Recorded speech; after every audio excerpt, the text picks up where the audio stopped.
Good evening and welcome to Smart Entrepreneurship Decoded. Over the last many weeks and months, we have spoken to a variety of people from the startup ecosystem, mostly investors, but we've also spoken to lawyers, people who run accelerators, people who are from overseas, people who are connected to the ecosystem and look at it from different points of view. No startup ecosystem in the world, successful ones, have succeeded without a real rock solid university supported incubator system. In India, incubators in universities are a bit of a recent phenomena. Many progressive universities started about a decade ago. Many others are trying to catch up. There are two points of view to this. One, educators are not really equipped to teach people practical aspects of the business because traditionally in India, educators have not been people with a business background. They can teach you the principles of business. After all, India has universities that accepts students for MBA courses even without work experience. So they can teach you the principles, but really hands-on guidance, mentoring, etc. They are more adept at research than practical aspects of business. So it's an unfair expectation that they should run incubators in addition to being educators. On the flip side is the argument that if you teach people how to do business, shouldn't you be able to prove it yourself by running a successful incubator? But a startup university incubator, the expectations are different because these are very young people trying out ideas like projects, prototypes with a high failure rate. The Startup India program has done a wonderful job in supporting this initiative, and they have come up with progressive policies in enabling universities and encouraging them to set up incubators and support the youth, including making it almost mandatory that if a student wants to take entrepreneurship in their final year, they have to support it. Various points of view on this, various conflicting points of view, but tonight I'm joined by Professor Mathur, who's the Vice-Chancellor of Birla Global University, Bhubaneswar. But more importantly, he has decades and decades of experience as an educator, leading universities in all parts of India, from the south to the north to the east now. And he should be able to help us understand this system better. Welcome to the show, Professor Mathur. Thank you. Thank you so much. Professor Mathur, is it an unfair expectation for universities to put on universities that you should run successful incubators now? Well, I think maybe 10 years ago, this was quite a difficult task. But now people have understood that how much value is there for startup and how much is the incubators which they help the students in the long run. Basically, we have been training our students in the university system to be doing service for others. We never thought that we were never preparing our students to give jobs to others or to produce a successful enterprise for themselves. So I think now this kind of thing which is coming up, maybe for some people it is quite a difficult proposition, but I think that now this has been accepted across the country as one of the most important things to happen. And I think most of the universities are struggling to some extent to cobble up the enterprising people and to make the incubators work. So I think this is at this time it's the realistic way, but sometime back it was quite a challenging one. So you have seen this university system over decades and you have seen it evolve. Do you find it surprising? I certainly do. Do you find it surprising in the mindset shift and the social acceptance to be an entrepreneur? And so many more students coming and asking you whether you have a sports field or not, but do you have an incubator? Does that surprise you? Yeah, I think it is very surprising, and for the people of our age, it is very difficult to understand, because when we started with that, the kind of things which were given us to understand were entirely different than what we are preaching or telling or practicing today. And it is very, very difficult to make a shift. And I think our generation has been absorbing all these changes which have been taking place. So I think that the students, those who come here, and many times they may not be participating directly in the incubator facility, but they want to have a pride attached to that. That as you rightly pointed out, they've asked for sports field, they asked for better hostel facilities, they ask for better mess, they ask for canteens, they ask for that, and they come and ask for incubator because everybody wants to experiment things by themselves. The time has gone where we were living in information age. The time when we were students, or I started teaching, we were giving information to the students and the job of the teacher was over. But now information is available anywhere, everywhere. Students are not interested much in the information. So I think there is a tremendous shift of the role of a teacher. And if we better understand that now no student comes to university to catch up with the information. They can just do at their Google and then out, and then they can get anything about anything. So So I think you make they a want. very, very important point, Professor Mathur. Today, because of the internet and Google, the students are smarter than the teacher when it comes to information. That's right. So if you break up education into four parts, finding out what, why, how, and what if, what questions Google answers better than any teacher can. So teachers are being forced to go into lateral thinking and think of the what if situations, project based work.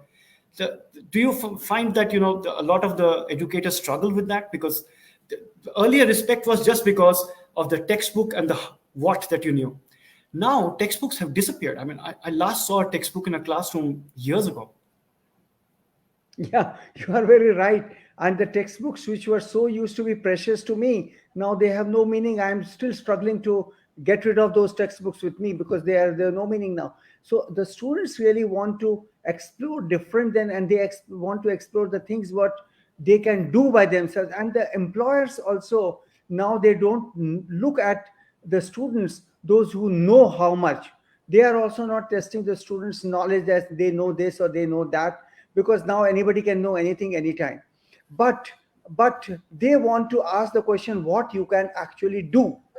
And this thing was completely lacking in our education system.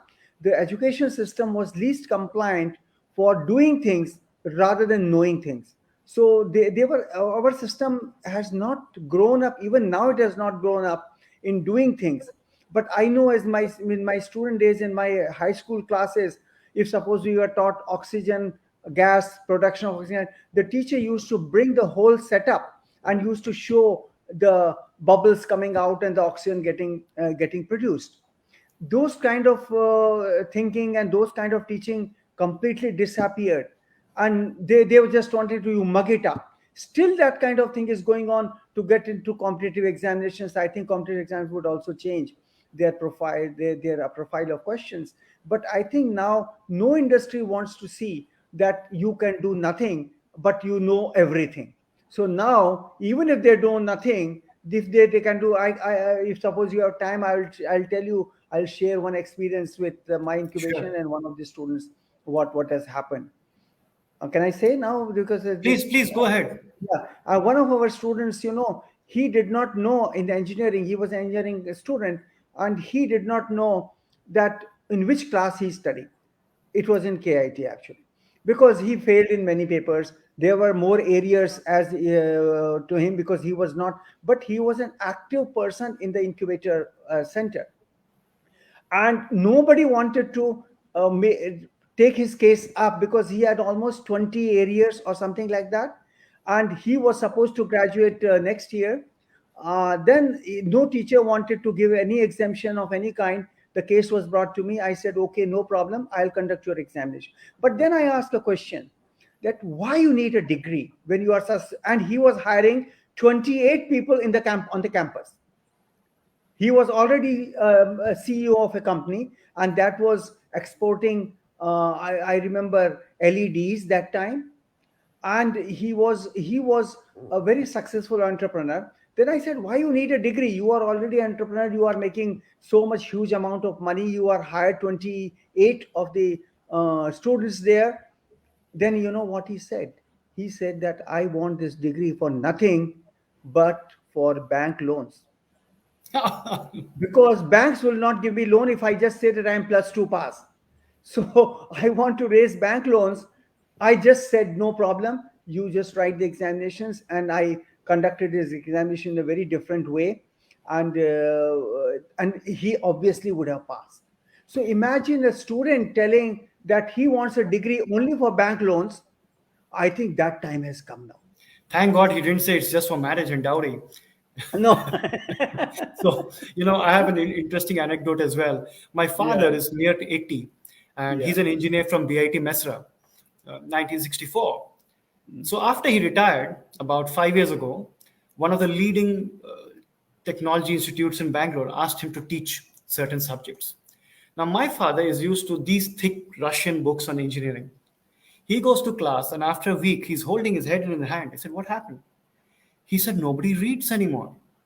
Nobody wants a textbook. Nobody knows the fundamentals. They just want to know the shortcut."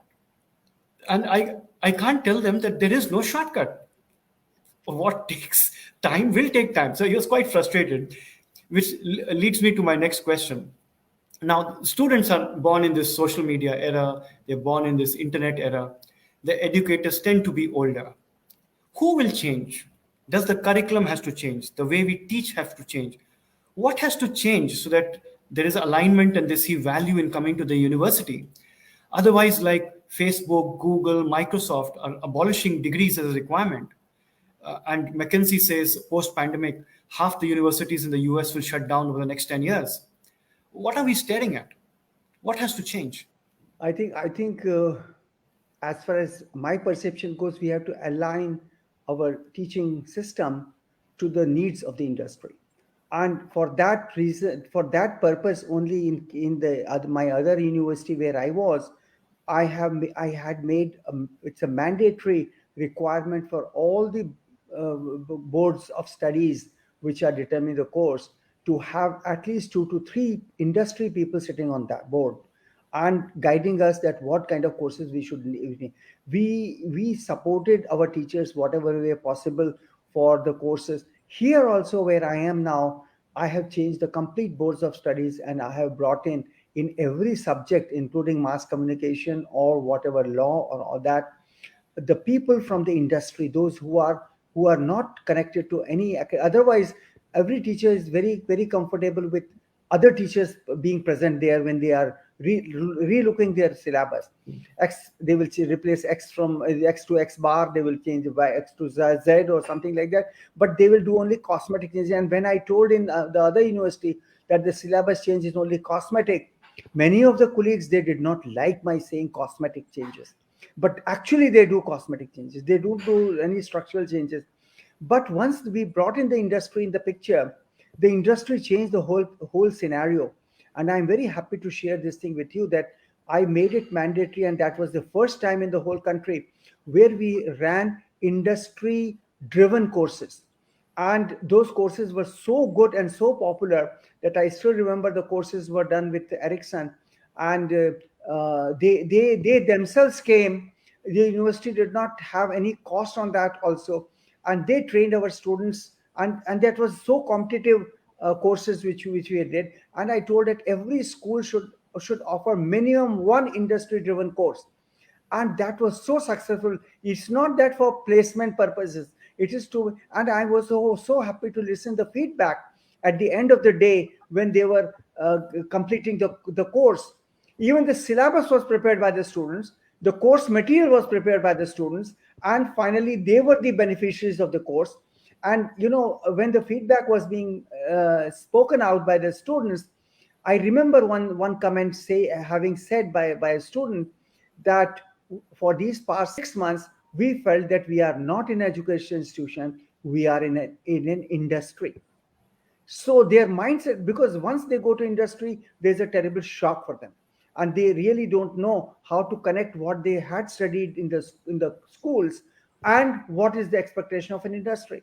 So they got all the kind of training, and the kind of grinding from the industry, and the kind of things which they were expected to do. everything they did, and the whole booklets which they prepared, all that was, and it was confessed by the company that we have not done this preparation of these course material. They have themselves done it. So I think they were partner to the whole program, and it was very successful. I think unless until we make students partner to the system, the partner to the course basically, and then they become otherwise the students are not coming to the classes. And most of the time we find the problem that the students are not attending classes, the students are no longer in attending the classes. Then I used to ask a question, give me 3 reasons why should I attend your class. And the students have, and the teachers have very hard explaining that why students should come to the class. So unless until we can tell the students why they should come to the class. And I think you might be knowing that what I heard in the past, I think everybody will be having like that kind of things. There used to be a mad lab in IIT Bombay, and that mad lab means assembly disassembly. They were asking to play with the everything whatever they had there, or assemble disassemble everything, so that they learn by themselves. So I think we have to make a culture that the students are able to do things rather than we are giving lectures and all that. I think that system has I to think be that changed. is a very important point to make, that an outcome based experiential learning with engagement and participation of the student, and most importantly, engagement and participation with your end client, which is the industry. So earlier, you set up a university and people came and joined you and studied. Today, I ask a lot of university owners, if you set up any business, you will first go and do a survey as to what the client needs and whether your product fits, then only you will set up that business. Yeah. It's the same for university. You have to speak to the industry or wherever the end outcome has to go. But one, result of all of this is, with this mad rush for entrepreneurship, startup, craze for valuation instead of value, research for the sake of research seems to be taking a backseat. Because a lot of research has to be done for the sake of research, not for the sake of a particular outcome. Is that suffering? Yeah, are true researchers feeling pressure that now they need to give outcome, they need to get patents, they need to show monetization, they need to show it in a startup? I think what point you have made is quite a valid point, but at the same time, any research, because research is done on societal cost, the cost comes from somewhere, and we cannot spend the societal money on just our ideas that what we want to do. Of course, the ideas. It is not that in US the kind of high risk projects are not funded. So I think what we should do, we should make a demarcation between high risk projects and low risk projects, or rather, sorry, but every country wants to do support the research where they can get the outcome for the societal benefits. Like you see COVID-19, we could get so many things done in a very fast track manner.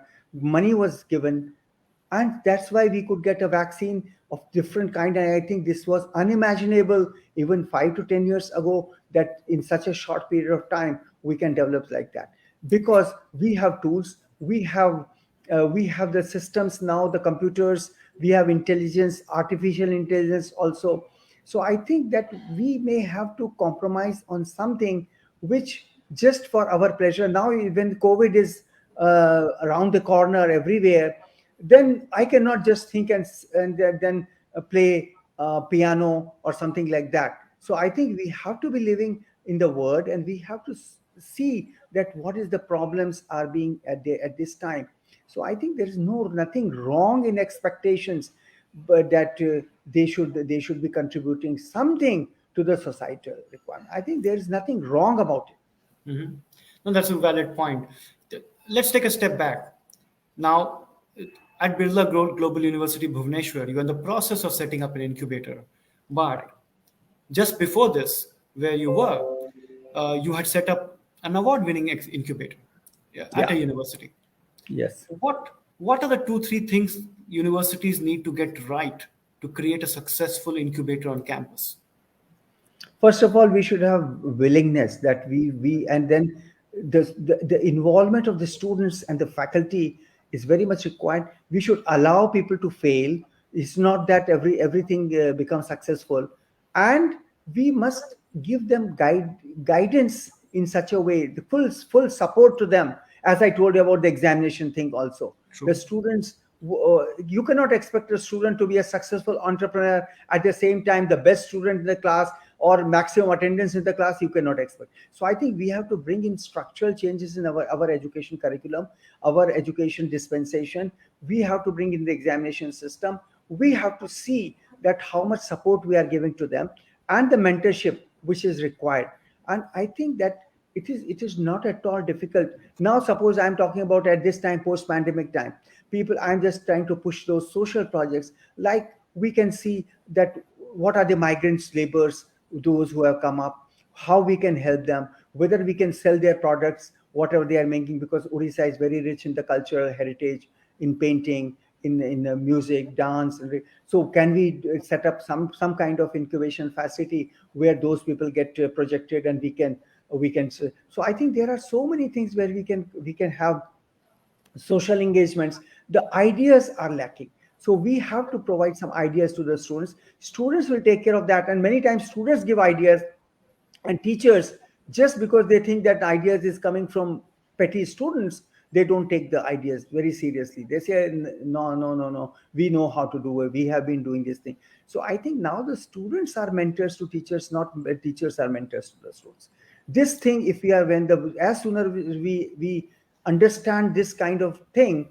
And I have no hesitation in saying that whatever I have learned till today, I have learned from students and my peer groups.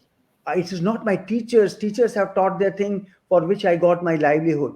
But after that, whatever I am today, it is because of my students, because they told me that how to use it. Even now, if in computer at your home also, I'm sure, if your mobile is not working properly, you ask your youngest member of the family, and he will know or she will know how to set it right. And this is the Well said. situation, and this is the situation, I think, in the students in the university scenario also. We must engage students, we must respect them, we must respect their ideas, and allow them to fail also. There's nothing wrong in that. Well said. You are in a location, Bhubaneswar, which is not exactly known for its startup ecosystem, or at least not Right. yet. I have traveled all over the world extensively in India, written books on this subject. So I'm curious, what is the startup ecosystem in Bhubaneswar? Are students interested? Is something happening? I mean, how is industry interested? What kind of enthusiasm do you see?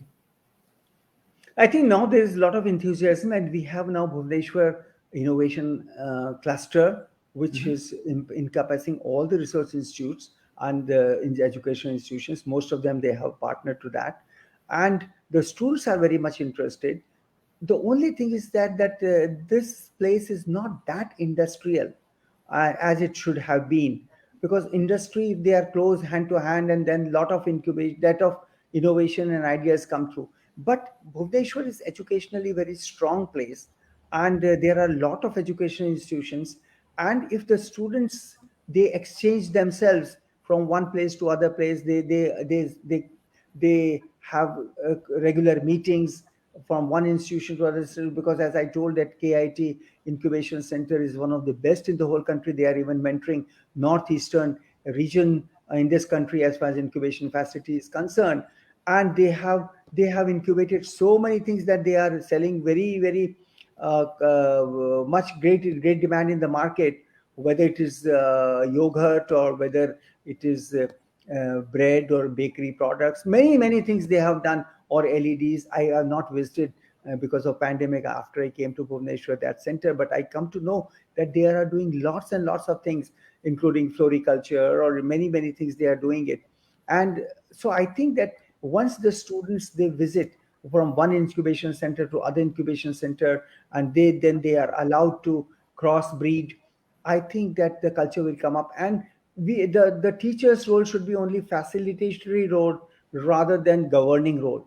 So I think that once you give them freedom, they will make it happen in the So, everywhere in the world that has yeah. happened. So for an incubator, you need the three I's to come together, right? Innovation, idea, industry, and investment. Yeah. All three need to come together. Obviously, there's a gap in the industry side, in the physical location you are. But is there a gap on the investment side as well? The ecosystem of angel investors, mentors, guides. I think that also is required, that investment is has to grow up as it is not growing up. Most of the incubators are getting support from the government side only. But I think that sooner or later, if we, but because the problem is that the person who wants to invest wants 100% success, and they want that they can not only take out the money, they can make the profits out of that. So I think the people should understand that it is not that game as it is envisaged by the industry people. But I think people have started understanding that if we have a startup and if the ideas are good, they will get support. So So, in your experience, does alumni play a huge role in that, in the mentoring and the initial investment and the support to its own students? actually, in KIT, this was not the case. Alumni were involved, and many of the students, those who were the part of the incubator, they were alumni. But it is not that there was no structured mechanism of alumni interacting with the incubation system. But I hope that they have now stepped in a big way. But I think that that is a great idea, that we have alumni, those who are in a position or they are connected to some industry, but that the institutions now that institution is becoming a little old now. In that case, they will have a lot of alumni strength. And the new institution like Birla Global University, which has started only 5 4 5 years 6 years 5 years ago, may not have that kind of that alumni base at this point in time. So I think the older institutions definitely have an advantage. If you talk about the universities like Banaras Hindu University or those universities which are old universities, their alumni in a very significant positions they are occupying in the country. So I think they should be of help. But the universities had no connect with their alumni. The problem is this, that all these universities, they never thought of connecting with the alumni. Only maybe celebrities alumni, they would just bother about it, but they don't bother about all the alumni. So sometimes alumni also shy away, that so long they never bothered about us, but now they need our help, so they are asking us to come and through. They are also busy in their own way. So, and I think that the new institutions now, they are connecting with the alumni, and they can have the connectivities with the alumni. I'm sure that would definitely help. So, I'm going to, since we are now completely out of time, I'm going to ask you my final question. You made a valid point that a new university like yours has to be viewed differently from well-entrenched universities that have been there for decades and have a certain credibility, aura, alumni network, and they're ingrained into the system and people's collective memory in a certain way. But in the age of digitization, as you see all these edutech companies become famous, often doing frivolous stuff, at least to my mind, is there a way universities too can leapfrog this credibility gap and not take 40 years to create credibility? After all, if an edutech company without a campus can create it in 2 to 5 years, putting Shah Rukh Khan on the screen and saying now two people will teach and tutor this one poor child who spent 8 hours in school and now cruelly we are going to teach him 2 hours more at home, basically scavenging off a social dysfunction. I'm completely against it. You can see it, hear it in my words and tone. Why don't universities use that and get smarter? And because your degrees are so much more valuable. I think I have started doing this thing, realizing this fact that we have to fast track ourselves, because we cannot just go the same way as 20 years or 10 years are passed by other universities. So we cannot, we have to really fast track. I have already started doing certain attempts, like connecting, as I told you, connecting with the industry. We are not only that, we have made adjunct professors from industry here. So now adjunct professors would also, and they are completely from industry, nobody from education side. Okay. Education side, we have professors already. So I have appointed in our university at this time at least 6 or 7 adjunct professors, those who are completely from the industry, and they have been given complete freedom. And now this year only I have done it because so their mandate will be to just experiment with anything whatever they want with the students, because the industry people have a problem that they don't have manpower, and the universities are surplus free manpower. I think this is a great luxury that we have a manpower which even doesn't ask for the money, and where the company will get money unless until they pay per hour basis to the people. So I think this gap, nobody understands it. I think what we should do, we should motivate the companies to use our manpower, or we should try to help that this free manpower which is available has to be directed towards doing all these kinds of activities. And I'm sure the industry takes it very, very positively, because industry has something shortage, there's a manpower. We True. have full manpower. So I think the joining hands with the manpower which we have, and giving the companies a space in our campus is the right thing to do now. So I have given the professorships to the industry people. I'll be very happy to give to more such people, those who bring new ideas for our students, or they want to explore ideas with the talent which we have. I have no problem, because we won't charge any money, but we would be very happy if something comes out from our students' minds. Professor Mathur, it has been a delight speaking to you. Your sheer Thank candor, insights, I did not feel for the last half hour that I was speaking to a vice chancellor of a university. I felt I was speaking to an entrepreneur. You are so forward looking, thinking industry. We hardly spoke any academics. Absolutely wonderful. Thank you very much for joining us. I wish you the very best, and may Birla Global University go places with you at the head. thank you so much. Thank you so much, and welcome Thank to you. you Good night. sometime to our university.